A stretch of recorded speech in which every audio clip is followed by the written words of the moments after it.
Yes. What is that memorable game you commentated on when you were at GVC? I had quite a lot, but let me say one that is still in there was a match between Accra Suffolk and BA United. What happened? That was a discovery of Stephen Appiah. Oh, I see. Yeah. As a young boy, I got Stephen. Somebody brought Stephen to me. And so I took him to Thomas Okain. Then, Nii today. Yeah. And then he said, oh, Edako. So I've seen the talent in, try him and see. So he was taking House of Folk training, 1, 2, 3. And then House and BA, I could see this boy in the jersey. So when I went to the dressing room to take the team sheet and I saw him, I said, wow. I was asking myself whether he could play. And then I went to a commentary box. It was fantastic. My BA United that day was good. Accra Suffolk was super. And the whole game was beautiful. I enjoyed the game. I could still play that game again in front of you. Because from the blast of the whistle to the end of the game, it was all action. Every player on the field that day, it was like their very existence, their football careers were dependent on the outcome, of that game. That match. It was great. BA had a fantastic team at that time.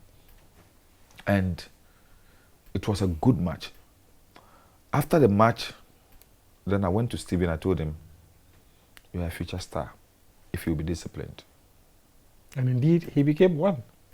Yes. Up to today, he will tell you. So he calls me manager. He doesn't call me. In fact, Stephen and I were on the phone just a couple of hours ago. Yeah. And we had some interesting conversation. I didn't. He will tell you, I didn't hide my emotions about his performance anytime he played the match. If he did well, I would tell him. If he was poor, I would tell him. I never hid it. There's this match too that I would say was very stuck in my memory. I was sleeping in the same room those days with Ezekiel Lamu.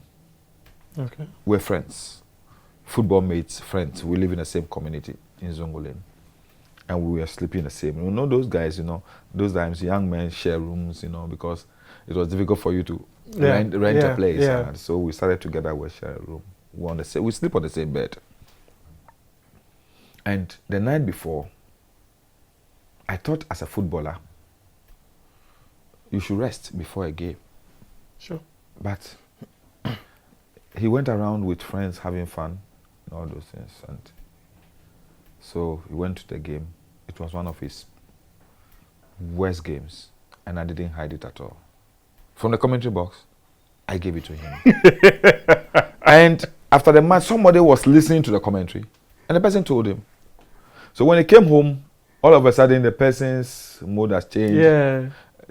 So then he started throwing some, jabs in Ghana. He said, I feel too much small book, okay?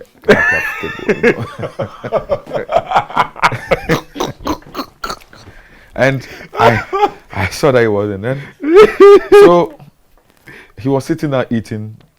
I went to put my hand in the food. Then he got up. He left the food for me. Oh! I ate it all right. When I finished. Journalism is really, really difficult. That day, he decided not to sleep on the bed. I had the whole bed to myself. And you didn't even care? I didn't care. So the next day, I called the brother Sunday, and I told Sunday, this is what happened. I felt I was helping my brother, but he got offended. So tell him, I'm not going to apologize for what I did. It's for his good. You don't owe him any apology. No. I often say this. Sometimes we make enemies for telling stories that people don't want to hear. I'm just wondering, we are doing our job. It's not personal. There's no footballer. I played football with Abedi Pele. I criticized him and I praised him. To me, he was a fantastic footballer. At what level did you play with Abedi? Coast. Coast We played football. Coast Oh, football okay. together. Oh, okay. Abedipele, I, and Abu Moro. Oh, I see. Yeah. The late Abu Moro. Yeah, Farcos. I hear he was a wonderful talent. Fantastic. Let me be frank with you. Our time, the best footballers did not go far. I can tell you today, to me, from Ghana, I don't care, globally, one of the best footballers I have seen, and I will continue to talk about him, Mohamed Polo. I don't think Messi was better than Mohamed Polo. Really? I'm telling you. Polo. Sika could have said magic.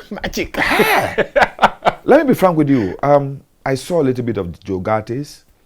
I saw a little bit of the, let me say, Ofe Dodus, Ose Kofis, and the rest. They were all fantastic. But Polo, I don't know God.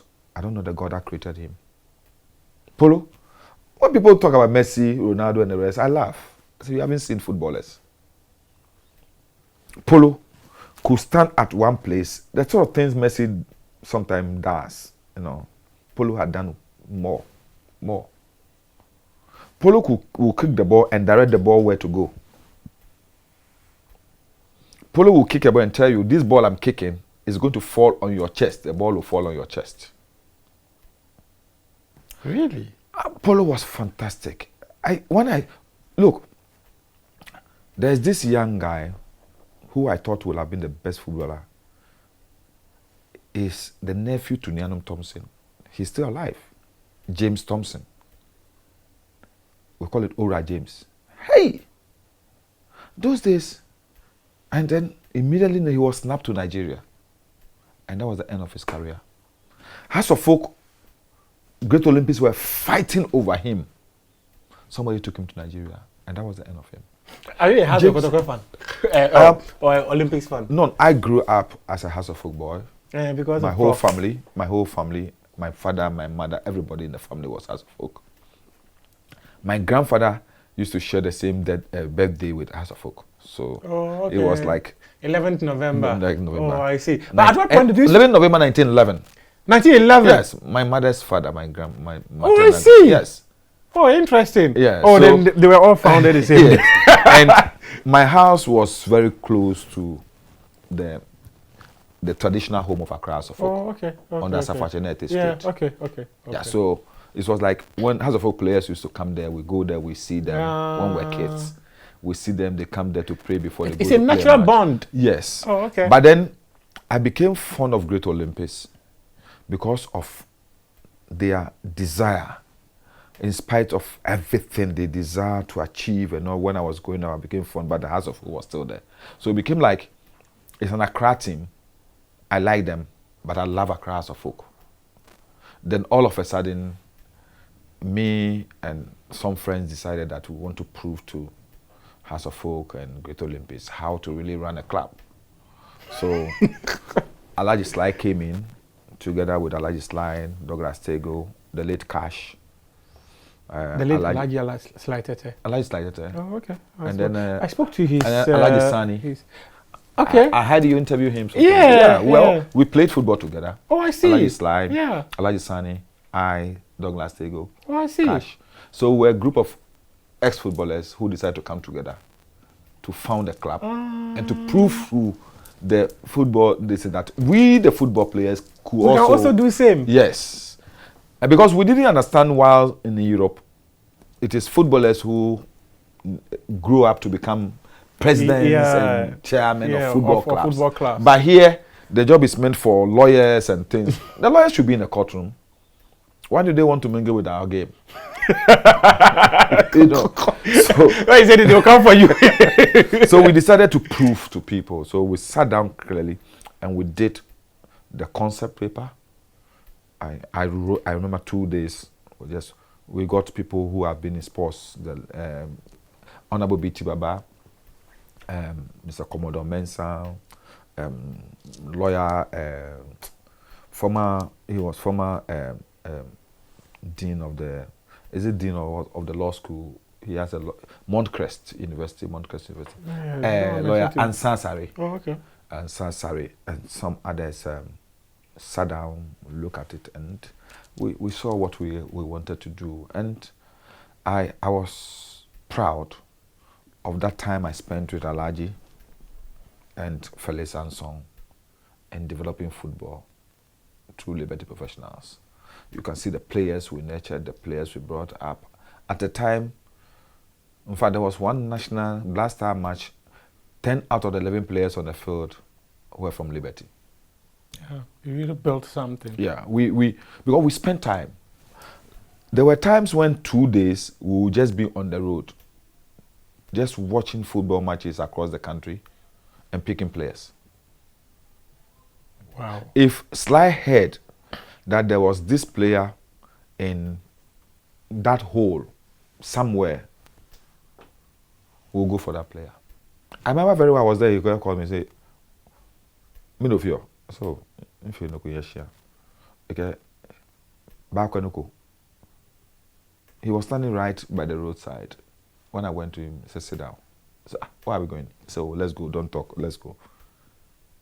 The next time, all that I saw were in Kpando. We spent the night in Kpando just to watch Ibrahim Atiku play football. Wow. Yeah. That's how you scouted his players. Yes. We drove all the way from Accra to Pristia to go and watch our goalkeeper. I've forgotten his name. And we brought him to Accra the next day. We drove all the way to Agogo for Sule Muntari. So Sly was somebody who will not hear of a good player and will not want to go and see the player first before getting him. Oh, okay. He wanted first an experience of the player. Yeah, and that's what we did. Someone told us that there's this boy, a very good player called Michael Asian, and so he's playing Coast Team, Great Gardens or something in Cape Coast. We went to Cape Coast. We watched him. We said, yes, it's true. He's a good player. Can we get him? And we got him. Derek Boateng, all of them, all those players. Let me see. Now let me ask you, I don't know if it's an emotional question. How do you feel these days about Liberty Professionals? Because Sad. this was a team. Sad. Sad. I feel so sad. You know, I go there, I go to Dansoman sometimes twice in a month because I belong to Liberty Oldies and we train there every Saturday morning. It's these days I don't get the time because of the campaign, but when I go there, every day I step there, I go back into time and ask myself, Sly, why did you leave so early? But why didn't you people continue the legacy of Sly? What happened? It's one thing, somebody bearing the vision himself, and another thing, somebody taking over that vision And trying to drive it. Trying to drive it. That's the difficulty we had. I have no problem with Mr. Ansong. He tried his best. But I think right from day one, the sort of structure that was built was like everything Sly. So when he passed, we couldn't handle the transition well to see how do we drive that vision he had. Alaji, when I spoke to Alaji said, "Oh, Anson was more of a businessman, not a football man." You see, the issue is that Sly wanted him to look at the business side of the team. And so we needed somebody with that technical knowledge of managing the team. And that is what we didn't get because Alaji was outside, Cash had died, Douglas Tego was not really interested. I had moved on to politics. And so in fact, I'll come to politics. We left Mr. Anson alone, and I think that was the beginning of the end of Liberty. I felt that, so at the time, I felt that I should get some of our former colleagues to come on board. So I talked to Felice Abuaje, Asamoah Jan, Kojo Asamoah, Sule Muntari. I talked to all of them, John Pencil. I said, can you people come down? Why don't you put resources together? Let's buy the team. Let's even develop the Yeah. the playing. We have a friend who is also close to Sly at that time, Nelly's Phones, and Alexander Ite, Natlai. So I talked to Ola and said, look, why don't we pull resources together? Sit down with Anson. Let's buy the team. Run it just for the memory of Alhaji Sly. But it didn't happen. And so it's sad. It's sad. It's sad. Anytime I enter the field, anytime I look at the infrastructure, I look at what I drive through Dansoman. We bought few properties in Dansoman where the players were staying. Anytime I drove past any of those properties, something just hit me. Yeah. You know, it's like I have an unfinished business. I have a mission I was supposed to accomplish. I have not accomplished, but there's nothing I can do for now. It's sad, but then you've not completely moved on. I still have part of me. Liberty is still part of me. Yeah. I'm telling you, liberty is still part of me. I feel sad about liberty, even though let me be frank with you. My love for Accra Suffolk will never go off. Liberty is your baby, actually. My first love in this world is my love for God. My second love is my love for my party, the NDC. And then my third love is my love for football, which is basically Manchester United, Accra Suffolk, Liberty Professionals. Okay. Those of you who were part of the club began to move one after the other and all that, and that was how Liberty Professionals, let me say, the group disintegrated, right? So I just want to have a clear understanding of one thing. At what point did you decide that you're going to get into politics? Well, I didn't decide I wanted to get into politics. Politics came for you? Yes. You know... How did that happen? You know, when I came back from Sunyani, I got back to Accra, I saw a lacuna in the attitude and the behavior of my colleagues, my friends, my neighbors in the area with our hood. That we live in Accra, where the... This lacuna, isn't it a law word? Yes, it is. You saw a gap. Yeah, I saw a lull. Yeah.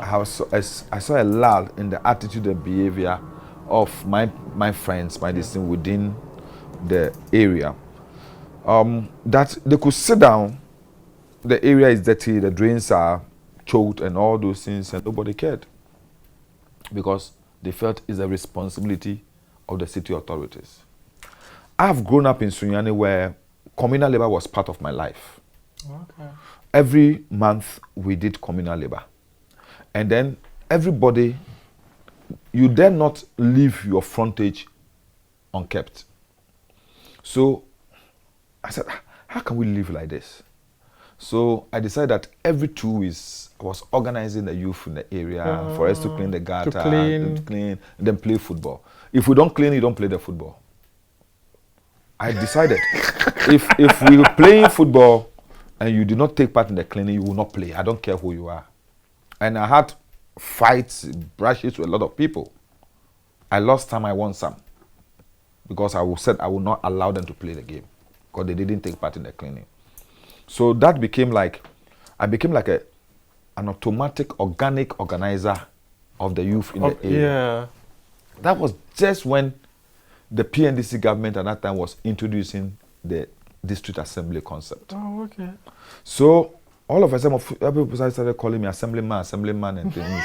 And so at that time, I was not interested. So Jerry Akwe Thompson, we supported him. He became the assemblyman. Along the line, the youth felt his output was not what they anticipated. Yeah, he was not meeting their expectations. So all of a sudden, there was a clamor for me. I was there. People went and did my posters. They bring a form for me to sign. But I was then a staff of GBC. Really? So I didn't want to get involved in those things. So that was before 92. So when political party activity came in, my father had been strong CPP person. So the CPP had then metamorphosed into NCP. And they would have a meeting in my father's house. So I got there one day, and I remember very well, the late PNDC member, Botawia, was there, Pastor Kwashi and some people. And they told my father, but your son is good enough to be, is he not a graduate? He said, yes. Then he's good enough to be our candidate. I just moved on. I said, what are these old men talking about? So I just went into my room. Then I was there. My father came and said, this is the decision. So I should think about it. At that time, I was a member of the Eagle Party, Eagle Club. Eagle Club, okay. Eagle Club. And we were fighting about how to turn the Eagle Club to a party. Whether we should have Eagle Party or we should accept the NDC to subsume us. Okay. You understand? So, in fact, I suffered. I was arrested together with the late Dr. Farouk Brahma, the late Susudis, and then Alaji Waya. What was your crime? We were given some slaps because we were resisting the transition from Eagle Club to political party. Because the Eagle Club was in the party. It was a club, it was a movement. And we didn't know what that political party would become. So we were resisting. And it wasn't easy. I got some few slaps. Then you and your mentor all had slaps. He told me how he had to climb a wall and escape. So when finally it was accepted that we should have a party called the NDC. Even that one, some of my seniors resisted, and they still had the Eagle Party. But we all moved to that. So when that thing happened and it became NDC, my father said, no, you can't be NDC. You have to be NCP. We are CPP people. You can't be NDC. Did you sever ties with your father on that? Well, not really, because I wasn't even convinced about the whole politics issue. Oh, okay. You understand? And I felt that as a staff of GBC at that time, I need not get myself involved in politics. Yeah. So, but the club, as for the Eagle Club, it was a club. So, 92, when they were going through, I was there. My father insisted then that I should be the NCP parliamentary candidate. So the form was picked, I signed in the then bungalow of Mr. Botawia. Everything was signed. So I was going to be the candidate for NCP. Then there was the merger between NDC and NCP. So when the merger happened, it became obvious that we were too small to swallow the NDC. So the NDC swallowed us. So when the NDC swallowed us, we all became automatic members of the NDC. My father himself accepted. Okay. Because they didn't also have the resources at that time. Yeah. So it was going to be a struggle. So when we went in, fortunately for me, I was made a ward secretary. Just like that. I became a ward secretary. And then we had the parliamentary primaries. Ishmael became the candidate. Then in 96, the youth decided that I should be the parliamentary candidate. So they entered me for the primaries. We were 4. The then MP Ishmael, the late Atobeka, and then Captain Yokai, and then myself. It was a struggle.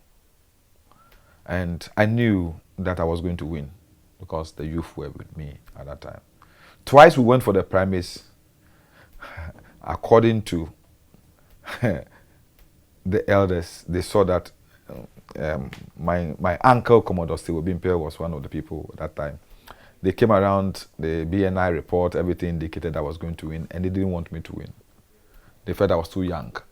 Because the idea of the then President Rawlings was that whoever emerges as the candidate or the parliamentary candidate or the MP for Dododo was going to be a minister. So they felt I was too young. So they cancelled the primaries twice. It was cancelled. And finally, all the 4 of us were disqualified. And then, the then Minister for Interior, Nii Lante Vanderpuye, was made the parliamentary candidate. Oh, okay. So that's how I got into politics. So 96. So you combined journalism and politics? At that time, I was still hiding my real identity. Oh, okay. Yeah, until 96, when I was going to contest 96, the lawyers advised that, look, you could go ahead and contest because you are not a civil servant. Oh, okay. They said only civil servants and members of the security services. Yeah. But I was then a public servant, so I was cleared. So from 96, I decided to come out boldly. Oh, okay. And that was the reason why 92 I didn't attempt it. If I had known at that time that there was no legal constraint, I would have contested 92. I see. I was then an assembly member. So automatically I could use the popularity of an assembly at that time. I just won as an assembly member fresh. So I could have easily gone for the primaries. But because I thought that I was working in GBC, I couldn't contest. So when I was advised by my colleagues who were lawyers at that time, said that, look, you are qualified to contest. And I went in fully 96. And I was just coasting to victory when everything was cancelled and Okanja was made. And we all supported Okanja to win. He won. Unfortunately, he lost the 2000 election. The NDC actually lost power in 2000. And so it became obvious that in 2002, when the primaries got in, I put myself up again. I wasn't even outside the country pursuing my master's degree. Oh, okay. But I was called in and I contested and won the primaries. I won the primaries handsomely. I won with about 96%. Hey. So after that, I got myself fully immersed in politics. And how has the journey been? Rough and good. Rough in the sense that you had a very rough beginning in life, and you had rough time in politics, and also humbling life in GBC. I naturally, if you didn't know me, I'm a very simple, humble person, but I don't like being cheated. If you push me, I'll push you, because that's the way I grew up. I don't like being pushed. I don't like being hit. I prefer when you're shaking me, shake me friendly. Don't extend your handshake over my shoulders. Because as ABA Hussein says, it no more becomes a handshake, it becomes a shove. You've been clearly shoved. Yes. So that's the way I have grown up, and I'm nice with everybody, whether you are elderly, my contemporary, or young. Once we respect each other, it's fine for me. But my constituency, some people thought that they could use intimidation, rough tactics, coercive force to always have their way. And me, when you smile towards me, I will smile towards you. But when you frown, I will frown. So I proved to them that I'm not one of those easy nuts to be broken. You can't just, if you want to take something away from me, convince me why you have to give it up. But don't come pushing me, wanting to just strip my shirt off my chest as if I'm not a man. So that is why they also decided that, look, the only way we can get this guy off is to use force, because his popularity is just too huge. And they tried and tried. I know if I had not stepped down, they would have tried again, and I would have beaten them to it again. So politics has been ups and downs, let me say. So I am grateful to God enough? Almighty. Yeah. I'm grateful to God Almighty. I'm very proud of my achievement as a member of parliament. I'm very proud of the sort of impact I've made in my community. It's not been perfect, but I will stand everywhere and beat my chest that my people have not regretted giving me 3 terms representing them in the House of Parliament. They've seen a lot of, some of them say that if we have had this successively, our area will have been a better place. And I don't even look at infrastructure, I don't even look at the sort of things, the tangible things. I look at the intangibles, the human resource I've built, the people I have inspired, the role model I have become to a lot of the people in the area. Those are the things that give me a lot of encouragement and inspiration all the time.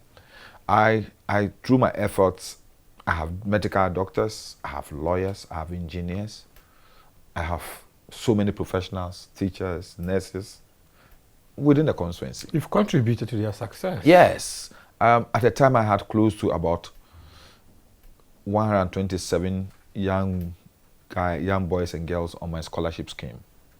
Some of them up to postgraduate level, to Russia, Ukraine, Bulgaria, other places, to do medicine, to do engineering, and all. They've all achieved. There's one guy who I supported, and today he's a professor in economics. He went to a London School of Economics. And so I feel proud of those people more than the tangible things I can point to that I. These are people who can come back and even impact the area. That is my objective, because I felt that our area is a very difficult area because it's the capital of Accra. Yeah. There are so many challenges, there are so many forces that sometimes act against your interest and your desire. The lure of money, quick money, commercial activity and the rest sometimes impede the progress of young men and even women. your vision, your ambitions and all that. And especially the ladies, the young ladies. If you live within my community and you don't aspire, you don't get somebody to inspire you, to motivate you, to encourage you to pursue your dreams, if you're not careful, the lust and the pleasure of the area will just cut you off. So at this point, you don't want to continue to serve your people again? No, I want to serve them in another capacity. Politics is not just about being a member of parliament. I was a member of parliament. For 3 terms? I was a deputy minister. I was a minister. I could serve in another capacity. I felt that my contribution to the development of this country could be in various ways, not only restricted to the House of Parliament. So today, I'm somebody who takes up challenges. From my infancy, I've never felt restricted. I never allowed myself to be restricted to a particular goal or objective. So after some time now, I've decided to move from Parliament. I want to do another thing. I want to take up this of working for the party, trying to serve the party that has made me who I am, trying to make sure the party become attractive to Ghanaians. I want to make Ghanaians understand that if you're talking about a party that cherishes the development and the progress of this country, it is my party, the NDC. That is what I want to do. I want to solely commit myself to working to make the NDC the best party Ghanaians can rely on in terms of development in this country. So I don't want to restrict myself to only Odududu. I want to have that room that I can assist the national executives, I can assist President Mama when he becomes president, so that I can work for the party. But when you're an MP, you can't do that. You know, when you're an MP, sometimes you tend to restrict yourself to your constituency. Oh, okay. Because the needs of your constituency become so huge, overwhelming, that you won't have the pleasure and the time to think about others. As an MP, because of the work I did with the late president, I have relationships with people all over the country, within the party. I think it is now time for me to go beyond my constituency and also try and do something for these people who have been calling me almost every day. Let me tell you a story. Recently I was there, then a young guy, I met him, he greeted me, I responded. I said, "You can't make me out." I said, "No." He said, "I'm this young man you paid his fees for at the University of Cape Coast. I've finished. I'm now working with MTN. I've come. I want to know what I can do to support you." I said, "I'm no more contesting. I have a candidate, so you can give that support to the candidate." We went to the north, then I met this guy, he's called Jafaru. He said, "Yes, Honorable, do you remember me?" I said, "No." So I'm the young man who sent you a message that I want to go to training school and College of Education. I didn't have money, my parents haven't got money, and you paid my fees. I finished. I'm now teaching. I'm in Gushegu. So wow.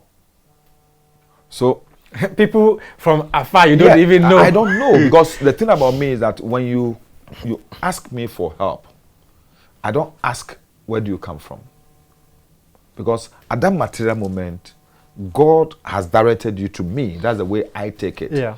And so I wouldn't want to be a rebel unto God. I wouldn't want to because I believe seriously that I've been blessed, that I will be a blessing unto others. So the more I bless others, the more God will bless me. So I don't restrict myself to my constituency. Now I want to be in the capacity to do more for people outside my view. Because sometimes I become a bit so narrow with my constituency, and I think I've done enough of that. And I also want to be able to take off a bit more of the stress. Yeah. Because you see, I'm It's not stressful being an MP, eh? extremely stressful. MPs, we don't tell our story. Because we know when we tell our story, you don't believe us, especially you, the journalist. Because all that you are interested in is how much we are paid a month, the car we drive in, how we go up and down. Those are the things you think about. But you don't even think about how we survive every day, how we are able to take care of people in my constituency. I was just showing to you this today, request from people for fees.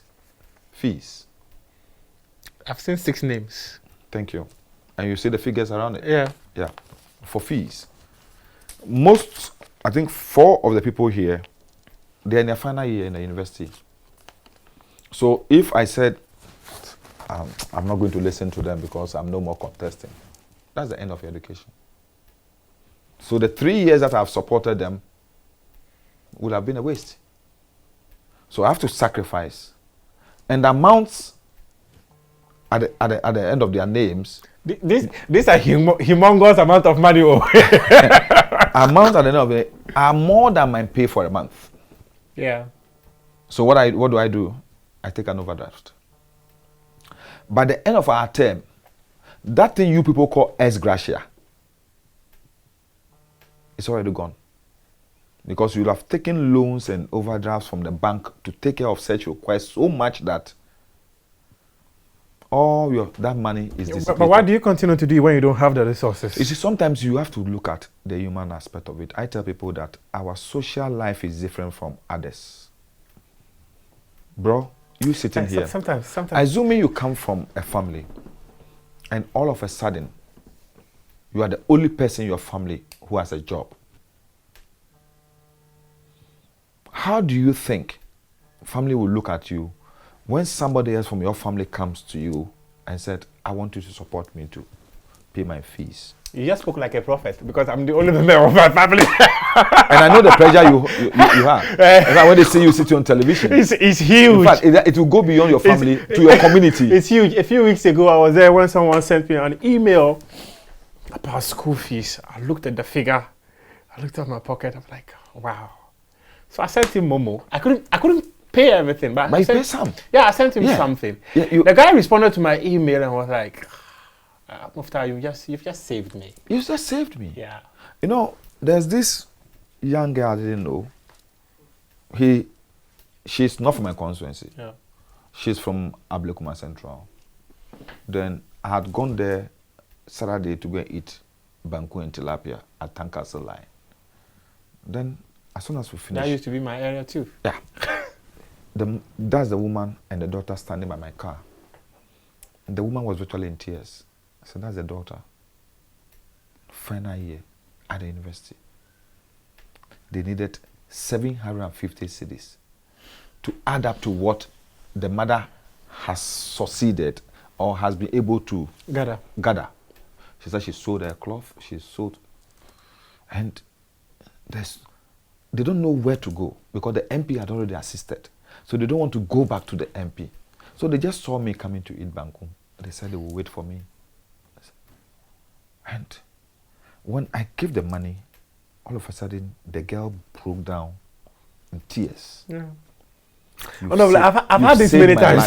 life. So it is not the pleasure of MPs to do these things, but when you consider the fact that these are people who had voted for you, Yeah. who had queued from morning to evening to vote for you, the little that you can do to save their life, to save their future, MPs will do it. And that's why MPs continue to sacrifice to do these things. So sometimes when people sit in the comfort of their studios and their homes and We say all the things all we the say. things about MPs, because MPs, You get hurt? you know, the thing is that you can't go out there and tell your story, because it's like you've done something for people and you are talking about You're it. talking about it, yeah.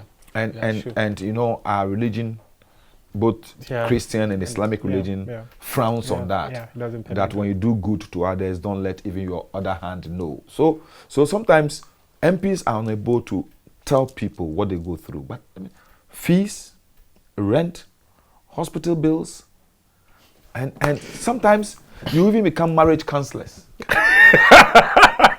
I'm telling you, you resolve marital problems, you resolve family problems, and you see, in some communities, people don't even go to the chiefs, they don't go to pastors, they don't go to people, The chiefs. they go to the MPs. We assume they don't have it. You see, We assume we don't have it. you assume MPs have it. But you people, our assumption is that you get contracts, you are able to do For other where? stuff. Which MP will get a contract? Which MP will get a contract? You sit here, your job is to legislate. You see, one of the things people don't know is that MPs have become, let me say, pests. Yeah. Nobody really want to go near them. People want to touch her because people think that we are okay. Oh yeah, People actually, think we live lavishly. We're it's riding in an in assumption we Land all Cruisers. have. Yeah. The Land Cruisers are loans. We pay. I'm supposed to pay close to 5,000 cedis every month for my salary for the Land Cruiser. We buy our own fuel. People think that we're giving free fuel. From where? We buy our own fuel. So, look, Muftau, just look at an MP who comes from a place like maybe Yeji or Yagaba or Nandom or any other place. He has to leave his Accra to his constituency twice in a week, possibly, or twice in a month. Let's say in a month. From here today, Land Cruiser full tank is about 2,000 cedis. So he has to go 2,000 cedis. The 2,000 cedis Land Cruiser full tank will take him to Kintampo. He has to top up. Go. On his way the same. You understand? On his way. So just going up and down that week, 5,000. Then we will tell people to buy small cars. Why are you driving Land Cruisers? No, you see, it is also for our security. Yeah, for security. Recently, reasons, yeah. I had an accident. Oh, And sorry. I told myself, but for the Land Cruiser, I would have died. The roads are not good enough. And the Land Cruisers are the only vehicles that are able to give. Look, but for the fact, look at all the MPs who have been involved in accident. Our former colleague, George Anda. Yeah, yeah. But for the fact that he was driving a Land Cruiser, he would have died. Recently, our colleague, Tofe, Docas Tofe, Yeah. Vicenta Samoa, it is not for comfort. It's for your security. It's also for security. For yeah. security. Yeah. So the Land Cruisers are not meant for MPs to show off. We know they're expensive, but that's the only vehicle that will be able to withstand the difficult roads we have, the sort of terrains we have, and also be able to be durable enough. Yeah. Yeah. So we pay for it, we buy our own fuel, we go up and down. MP goes to his constituency, my constituency, every week. I spend not less than 8,000 cedis on funerals. Now, I've seen this list. Since I've seen this list, That is I don't have to be told. this is for fees. Fees, yes. Consider funerals, requests for rent, And medical care. medical care. It's not easy. So these are the things MP. So after 3 terms, the stress has been enough. Yeah, you've and had I'm not enough. getting younger. So I decided to take a break a little. and encourage a young man who is coming, support him so that he can carry. I carry the load alone, but I don't want him to carry alone. So I want him to come in and I will support him from the background. Then together we can build that constituency. You became a sports minister. I want you to wrap up the conversation around that. In fact, I will also let you comment on CAF's decision to withdraw our license to be able to host international matches here. But when you became a sports minister, how will you describe your tenure as a sports minister? I remember this was February 2016. I remember so well. January 2017. Yes, and in fact, when you met Swag, I was there. Yeah. When we met at the media center. I was there when you met us. You were then a young... But I was working at Vice at then. Oh, really? Yes, I was working at Vice at. Okay. Yeah. So how will you describe your tenure as sports minister? Eventful. Eventful because, one, I never expected it. Oh, really? Yeah, I never expected it. When President Mama called me and said he was taking me to sports, he gave me 2 assignments.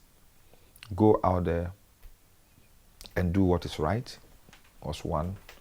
And 2, I'm passionate about sports. I want you to go and help to make sure that we plan, because it was close to elections. Yeah. We plan very well what we will do after the elections to really develop sports. So all that I was doing around that time was to lay the foundation for a better sports ministry, a better governance of sports, and a better development of sports from 2017 beyond. Okay. And so you could see that I had to take a revolutionary stand on certain things. Yeah. Because those things were the things that were affecting our management of football especially, and the development of other sporting disciplines.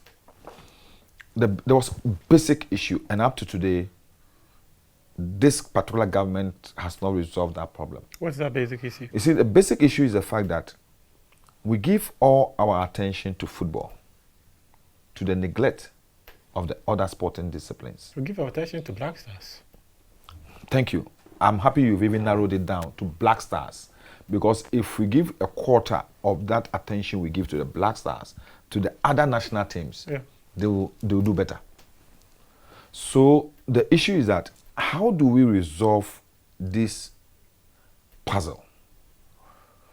To resolve that puzzle, you need to take difficult and very unpopular decisions that will affect the interests of many people.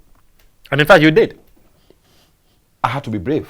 I had to be courageous to do it, because those were people who had influences. Those were people who could sit down and also plan your demise. You people had already referred them as mafias. But I was also seeing myself as a one-man soldier at the time. And because I had a fair knowledge and idea about the terrain, I knew what button to hit. I know which nail to hit to be able to stabilize myself within that short period and still achieve the objective. Because the major objective is that I was very confident President Mama will win the elections. So prepare the ground, lay the foundation so that when you come, it will be easier to build on. One of the main things to do is to cut down the budget and the expenditure on football, especially on the Black Stars. And you did it to the extent that we had a game against Rwanda, and the boys had to buy their own flight tickets. Honorable. They decided to buy their own flight tickets. Why didn't you buy the tickets for them? Why should I buy the tickets for them? They were coming to represent the country. Money. We needed money for other sporting disciplines. Muftaw, that was a time when we had already qualified. I remember. You mentioned the World Cup. Yes. We had already qualified for the Cup of Nations. In 2017. Yes. And there was absolutely no need, because Rwanda, 99% of their players were local based. And we, at that time, considered our league to be better than the Rwandan league. So automatically, who will have better players in So our league. you wanted Evram Grant to use players from the Ghana Premier League? I asked him and he said yes. He said the players were there. If Joshua Tukefiu had used players from our local league to play the almighty Nigeria at the time when Nigeria had then come from the World Cup with a very wonderful performance, what prevents Avram Grant But many from losing people, players? there were many people in the media who kind of disagreed with your approach. Yeah. Where they thought that maybe you could have had maybe a conversation with the FA and the technical team. I did. But I called them to a meeting in my office. Then why did the FA take the posture as though they knew nothing about it? You see, the issue is that the FA had seen my administration as anti-FA at that time. They thought that I've come to, disturb the terrain and to make sure that... I don't want to go to the other aspect of some of the stories they were writing about you on some websites. You see, and you should know one thing about me at that time was that I was really handicapped when it comes to resources at that time. Oh, really? Yes. The budget of the Ministry of Youth and Sports could not even support the activities of the Black Stars throughout the year, let alone the Black Meteors, the Black Satellites, the Black Starlets, the Black Queens, the Black Princess, the Black Maidens, before even considering volleyball, hockey, and other sporting disciplines. The total budget for the ministry was enough for only 2 Black Star matches at that time. So I was seriously constrained. And as a good manager, you have so many children, you have so many interests, this is all that you have. So if this is all that you have at the time, how do we make sure that none of your children will go angry and become malnourished? You understand? How do you make sure that all your children will benefit from the little resources you have? So that if it is a bowl of cocoa, how do you make sure that every one of your children will at least have a spoonful? A spoonful. That was the problem I got myself confronted with. And the GFA were not in any compromising position to let go $1 of what was coming to them. Did they not tell you that Rwanda game could have been used as a preparatory match for the AFCON because they had already qualified? They did. And I told them we had priority at that time. If we spent money to make you qualify already, to the detriment of disabled sports, and that was my problem. At that time, our disabled sports were supposed to engage in an Paralympic qualifying. Yeah, to Angola. Yeah, to Angola. Yeah, Paralympic qualifying. Yeah. Mufta, let me ask you, if you were in my shoes at that time, which one would have been your priority? I was not in your shoes. You see, so I said, look, these are our disabled people. They have opportunity to qualify for the Paralympic Games. And we have our able people who had already qualified for their next tournament. And you want me to spend close to $500,000 on them, to the detriment of those who, even though in their disability, are sacrificing for the nation. It's against my conscience. I wouldn't do it. At that time, the volleyball team was also going to play West Africa qualifying, All Africa Games qualifying. And the volleyball president, the late Paul Achoy, has been on my neck. They wanted money to even pay for STC, not to go by air. STC from here to Niger. There was no money. Jan Pofankra had sacrificed a lot for beach soccer. And they're going to play a qualifying match in Nigeria. No money. The princess had not been paid. In fact, and the queens. The queens had not been paid. The princess had not been paid. In fact, you owed them from 2015. So when I look at all these, I felt it would be insensitive on my part as a minister to close my eyes to all these other requests and then listen to the GFA people because they want money for Blasters match that had no consequence on our qualification for the Africa Cup of Nations and the World Cup.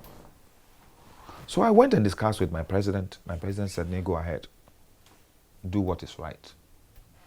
So I decided. I called a meeting. Nii Lante refused to come.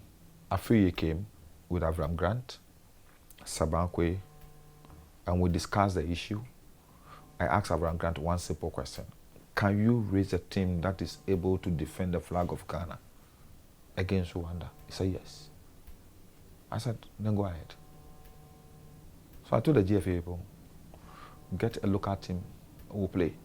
Because at that time, it was even already their mandate to always prepare a local team. Yeah, I recall. You understand? I recall. So why do we bring a coach? We are supposed to have a champ team. Yes. Why do we have a coach, Avram Grant, pay him so much, and he's only here for blaster matches? After blaster match, he'll go and sleep. I remember you always had issues with that. Yes, I have issues with that. It doesn't make sense. But was that why you didn't come down to shake the hands of the players? No. You see, I have principles. I've been in sports. I asked them, where in the world do we always have ministers and officials coming down to shake hands of players? That was why you didn't go for the handshake. Before a match, a qualifying match. So it means that for every England match, the prince will have to come down and come and shake the hands of players. I've never seen that before. It's only certain ceremonial matches that is done. Yeah. But not qualifying series. So I told them it's against, my knowledge about football doesn't permit me to do that, so I'm not going to do it. But people also say that during your tenure, you had quite a frustrating relationship with the FA. It was too frustrating. And in fact, I was meant to understand there was a meeting that you were supposed to water down your differences. Sanidara wanted to come, you said no, he shouldn't come. No, because the meeting was called for me, the president, the vice president, and the secretary. It was me, my deputy. So what is Samindara coming to do there? So you sacked him? Yes. What is he coming to do there? I mean, I have no time for such things. So, Muftau, I'm a Zongo boy like you. You understand? We don't have time for. When I heard that, I was like, nice days. I'm like, honorable to why? Well, it's not just Sanidara. Sanidara has been my boy. I asked him. I taught him commentary. But if it had been any other, if it had been that Ato, I would have sacked him the same way I sacked Sanidara. Because the principle is the principle. This is a meeting between the minister and the FA. The FA spokesperson has nothing to do with it. When we finish, we'll issue a communique. I didn't want a situation whereby we'll finish the meeting, the ministry PRO will issue a communique, and then the GFA PRO will also issue another communique. That was what was happening. Anytime issues come up and my PRO issues this thing, then you see on social media. Because the impression created out there was that like you were taking things without. Sometimes they say they'll get to know on WhatsApp groups, and sometimes it was like and honorable. There was lots of perceptions because people had said that you were part of a team that wanted to take Nii Lante out of office in 2009. That you got BNI to go and sack their offices, and so people actually believed that. Like if you were against. If I had suspicion that the GFA was corrupt, was it wrong for me to get BNI to ransack the office? So you got BNI to go and ransack the office? I'm asking. No. Wasn't the office of FIFA ransacked? It was ransacked. So what is it? And after that, what happened? So if I had not done that, would Anas have gotten the idea to do his expose on the GFA? But was that the right thing to do? The Anas expose? Why not? Hasn't it helped? You think so? It has helped to some extent, but just that I think that now the corruption in the system is even more than the Nii Lante. And if I get opportunity, I will do what I did again. Really? Yes. If I become the Minister of Sports in 2025, I will sanitize sports, GF. I will sanitize football once again. I'm not happy with what is going on. I'm not happy. There are so many things wrong with our football. And unless we take bold steps to sanitize the system and take decisions that will inure to the benefit of the people who are doing football and the footballers, and not businessmen and Shylocks, football will not grow. The people who play the game, the people who invest their money, the people who invest their time in football should enjoy football. Not people who sit behind and turn footballers and then people who do football like poultry chickens, and then they only, anytime they desire to have them, they pick them up and then do their stew, their soup, and enjoy themselves. No, it won't happen. I've been a footballer before. I've been a sportsman before. I will fight against anybody who desire to exploit any sportsman. Are you, That is not are right. you suggesting that the current system is exploiting sportsmen? Yes, yes.